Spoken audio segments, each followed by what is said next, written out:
আপওয়ার্কেও এখন কোনো কাজ পেতে আর জবে অ্যাপ্লাই করতে হয় না বা কোনো কানেক্ট লাগে না।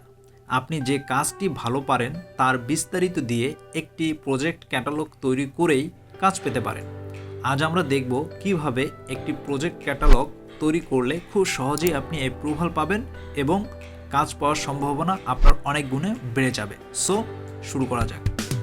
প্রথমে আপনি আপনার প্রোফাইলে এসে এই প্রোফাইল সেটিংস অপশনটাতে আসেন, নিচে নামেন, দেখবেন যে এখানে পোর্টফোলিওর পর স্কিল এবং তার নিচেই ইউর প্রজেক্ট ক্যাটালগ নামে একটা অপশন এসেছে। তো এখানে এসে যদি আপনি ম্যানেজ প্রজেক্টে ক্লিক করেন তাহলে এই পেজটা ওপেন হয়ে যাবে, যেখান থেকে আপনি ক্রিয়েট এ প্রজেক্ট অপশন পাবেন। এখানে যদি আপনি ক্লিক করেন তাহলে আপওয়ার্কের প্রজেক্ট ক্যাটালগ তৈরির যে স্টেপটা চালু হয় সেটা আপনি চালু করতে পারলেন। এখানে আসার পর প্রজেক্ট যে ওভারভিউ আছে সেটা আপনি দেখতে পারবেন। তো প্রথমে এখানে আপনার প্রজেক্টের টাইটেল দিতে হবে, যে টাইপের কাজটা বা যেটার মেইন থিমটা যে নামে সবাই চেনে এইটার একটা প্রথমে আপনি টাইটেল দিবেন। তারপর ক্যাটাগরি, কোন ক্যাটাগরির কাজ, এটা যেমন এখানে ভিডিও এবং অডিও এডিটিং, আমি মেইনলি এখানে ভিডিও এডিটিংয়ের একটা কাজ করতেছি।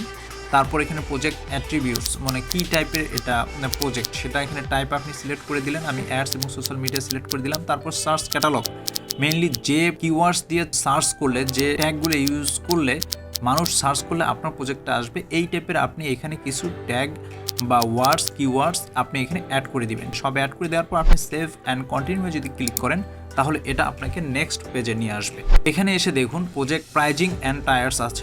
এখানে 3 টাইপের প্রাইজিং সেট করা যায়। যারা ফাইবারে কাজ করেছেন তারা অবশ্যই এটা বুঝতে পারবেন, সেম টাইপের এখানে করেছে আপওয়ার্ক।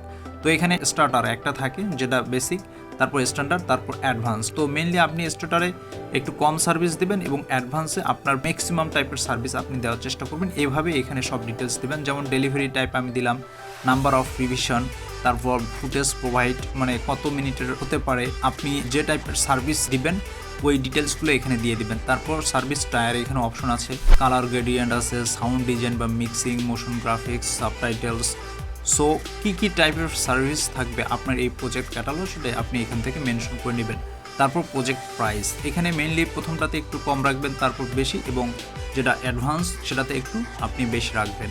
তো এইভাবে প্রজেক্ট প্রাইজিংটা করার পর দেখবেন যে চুজ অ্যাডঅনস একটা অপশন আছে, যেখানে আপনি এক্সট্রা কোনো কিছু অ্যাড করতে চান। সাপোজ ফাস্টার ডেলিভারি, যে প্রজেক্টে হোক সেখানে যদি আপনি ফাস্টার ডেলিভারি করতে চান, যে টাইপের হোক, যেমন স্টার্টারে যদি আপনি একদিনে ডেলিভারি করতে চান বা স্ট্যান্ডার্ডে যদি একদিন ফাস্টার আগে ডেলিভারি করতে চান তাহলে আপনি কত টাকা এক্সট্রা আপনাকে দিতে হবে সেই জিনিসটা আপনি এখানে সেট করে নেবেন। তারপর দেখবেন আরেকটা নতুন, এখানে যদি আপনি কাস্টম অ্যাড অন করতে চান, একটু কিছু থাকে ডিফল্ট, এবং কাস্টমগুলো যেটা হলো ইভেন্টো টেমপ্লেট। আমি একটা আফটার ইফেক্ট এখানে টেমপ্লেট এডিটিংয়ের কাজ দিচ্ছি, যে এটা আমাকে সিলেক্ট করতে হবে কিনা বা এটা অলরেডি সিলেক্ট আছে, এরকম আমি একটা ইভেন্টো এনি টেমপ্লেট সিলেকশন, বা এখানে একটা আপনি কোনো কিছু যদি আপনার অ্যাড করার মনে হয় আপনি একটা অ্যাড করে দিতে পারেন, এবং এইটা দিয়ে আপনি কি বোঝাতে চাচ্ছেন তার ডিটেলসটা আপনি এই যে ডেসক্রিপশন নামে যে অপশনটা আছে এইখানে আপনি ইন ডিটেলসটা লিখে দিবেন, যে আপনি যেমন event to any template selection আমি যেটা দিচ্ছিলাম, মানে এইখানে যেটা বলার আমার ছিল আমি এখানে বলে দিয়েছি। সো আপনার যদি কোনো কিছু অ্যাড করার দরকার হয় আপনি এখানে অ্যাড করে দিবেন। তারপর যদি সিলেকশনটা আমার হয় তাহলে আমি কি করব, টেমপ্লেটের জন্য এখানে $10 এক্সট্রা এবং এডিশনাল 1 ডে আমি এখানে চেয়ে নেব। এরকম করে আপনি আসলে আপনার মতো করে কাস্টমাইজ করে নেবেন আপনার প্রজেক্টটা। তারপরে এখানে আপনি চাইলে প্রিভিউ দেখে নিয়ে আসতে পারেন। এনিওয়ে এখানে প্রজেক্ট ইমেজটা কিন্তু এখানে খুবই ইম্পর্টেন্ট, কেননা ইনিশিয়ালি আপনার ইমেজটা দেখে বা যদি ভিডিও হয় তাহলে ভিডিও দেখে বা ডকুমেন্টস 3 টাইপের এইখানে আপনি গ্যালারিতে আপনি আপনার জিনিসটা রাখতে পারেন। তো এখানে ইমেজের যে ইস্যুটা আছে, প্রথমে একটা ছবি আপনাকে এমনভাবে ডিজাইন করে নিতে হবে। সাপোজ একটা ভিডিও যদি আপনি এডিট করেন, সাপোজ এটা একটা টেমপ্লেট এডিটের, এখানে আমি 4টা যে স্লাইডের 4টা যে ইন্টারফেস আছে তার এই ছবি নিয়ে এখানে কিন্তু 4টা আমি করেছি। সো এভাবেই আপনি আপনার যে বেস্ট পার্ট থাকবে আপনার এডিটিংয়ের তার কিছু স্ক্রিনশট নিয়ে ফটোশপে আপনি ফটো একটা এডিট করে নিয়ে একটা ক্যাটালগ এখানে করে নিতে পারেন। এখানে কত পিক্সেল এবং এখানে কত এমবি পর্যন্ত নিতে পারবে সেটা দেয়াই আছে। তো তারপর এখানে ভিডিও যেটা আছে 100 MB পর্যন্ত ভিডিও আপনি চাইলে এখানে ড্র্যাগ করে নিয়ে আপলোড করতে পারবেন। ভিডিও যদি এডিটিংয়ের সার্ভিস হয় সেক্ষেত্রে ভিডিওটা অ্যাড করে রাখা বেটার, এবং ইমেজটা মাস্ট। এবং মনে রাখতে হবে এখানে কপিরাইট ফ্রি জিনিস রাখতে হবে যেন কেউ আপনার এটাকে কোনো ক্লেম করতে না পারে। তো ডকুমেন্টস থাকলে দিবেন, নাহলে কন্টিনিউ ক্লিক করলে আপনার নেক্সট পেজে চলে আসবে। প্রিভিউ যদি এভাবে ক্লিক করেন তাহলে এই প্রজেক্টটা এখন পর্যন্ত কীরকম দাঁড়িয়েছে সেটা আপনি এখান থেকে দেখে নিয়ে আসতে পারবেন এইভাবে। তো এখানে যদি রিকোয়ারমেন্টস ফর দ্য ক্লায়েন্ট যদি এখানে থাকে, tell the client what you need to get started, মানে আপনার যদি কোনো রিকোয়ারমেন্টস থাকে ক্লায়েন্টের কাছে তাহলে এই অপশনে আসে অ্যাড রিকোয়ারমেন্টস আপনি দিবেন।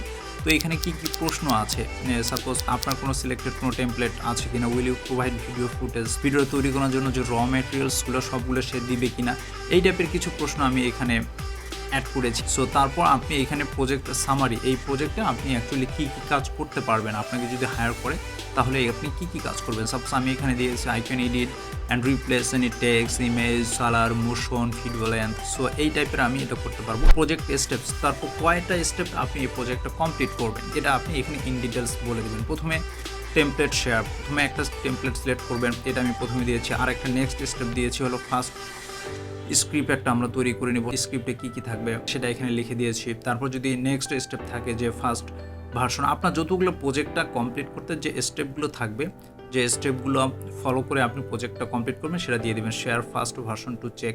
সো এভাবেই আমার যে প্রজেক্টটা আমি সেল করব তার স্টেপগুলো এখানে আমাকে ইন ডিটেলস দিতে হবে। মানে এখানে সব কিছু ডিটেলস দেওয়া থাকলে ক্লায়েন্টের জন্য বেটার হবে এবং ক্লায়েন্ট বুঝতে পারবে না এ ঠিক আছে, এ আসলে বোঝে এই কাজটা কীভাবে করতে হবে, সে একটা আইডিয়াও কিন্তু পেয়ে যাবে। তো আপনার ডিসকাশনের মধ্যে, আপনার ডিসক্রিপশনের মধ্যেই কিন্তু ক্লায়েন্ট একটা ভালো আইডিয়া পেয়ে যাবে যে আপনার প্রজেক্টটা সে বাই করবে কি করবে না, বা আপনাকে হায়ার করবে কি করবে না। সো এখানে আপনি সব কিছু করে নিয়ে অ্যাড যদি দিয়ে দেন তাহলে হয়ে যাবে, এবং আপনি 7 কন্টিনিউ ক্লিক করলে একবারে সাবমিটের যে ফাইনাল যে প্রিভিউ অপশনটা সেখানে চলে আসবে। এখানে দেখেন ম্যাক্সিমাম নাম্বার অফ মানে অ্যাট এ টাইম আপনি কয়টা কাজ করতে পারবেন সেটার একটা নাম্বার আমি 2 দিয়েছি, নর্মালি 3 থাকে ডিফল্ট। তারপর টার্ম অ্যান্ড সার্ভিস যেগুলো আছে এগুলো যদি আপনি এগ্রি করেন, তারপর সাবমিট ফর রিভিউ যদি ক্লিক করেন তাহলে এই অপশনটা আসবে। এবং এখানে একটা খুব ইম্পর্টেন্ট জিনিস দেখবেন, যে কন্ডিশনগুলো দেওয়া আছে এখানে অবশ্যই আপনার যে ইমেজটা ইউজ করবেন ওয়াটারমার্ক থাকবে না, পার্সোনাল কোনো ডিটেলস দেওয়া থাকবে না, যে আপনার সাথে ডিরেক্টলি আপওয়ার্কের বাইরে যে কন্ট্যাক্ট করবে এরকম করে থাকবে না, এবং কোনো আপনার ওয়েবসাইট বা কোনো কিছুর এখানে রেফারেন্স দেওয়া যাবে না। সব কিছু দেওয়ার পর যদি আপনি ওকেতে ক্লিক করেন তাহলে দেখবেন যে আপনার এই জিনিসটা পেন্ডিং ফর রিভিউয়ের একটা অপশনে চলে আসবে। তার মানে এটা সাবমিট আপনার হয়ে গিয়েছে। আপনি এইভাবে তারপর প্রিভিউ অপশন থেকে পুরোটা দেখে নিয়ে আসতে পারেন। তো ইস্যুটা হলো কি, এটা কিন্তু নর্মালি 2 দিনের মতো সময় নেয় অ্যাপ্রুভ হওয়ার জন্য। দেখেন 2 দিনের পর আমার এখানে একটা কনগ্রেচুলেশনস একটা মেসেজ চলে এসেছে।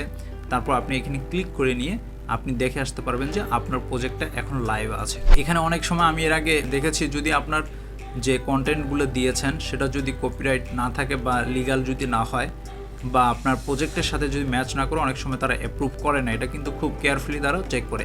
এনিওয়ে তারপর এইভাবে ওপেন করে নিয়ে দেখতে পারবেন যে এটা অ্যাপ্রুভ হয়েছে, এখানে এইভাবে দেখা যায়। তারপর আপনি যদি চান তাহলে প্রজেক্ট এডিট অপশন থেকে এসে আবার সব কিছু টার্ম অ্যান্ড কন্ডিশন আপনি চাইলে আরও কিছু এখানে চেক করে নিয়ে আপডেট করতে পারেন। সো আমি আশা করি আপনারা বুঝতে পেরেছেন। তারপর যদি কোনো প্রশ্ন থেকে থাকে এই প্রজেক্ট ক্যাটালগস নিয়ে অবশ্যই কমেন্টস করবেন, আমি আপনাদের প্রতিটা প্রশ্নের উত্তর দিব। ধন্যবাদ সবাইকে, দেখা হচ্ছে আমার পরবর্তী ভিডিওতে। খোদা হাফেজ।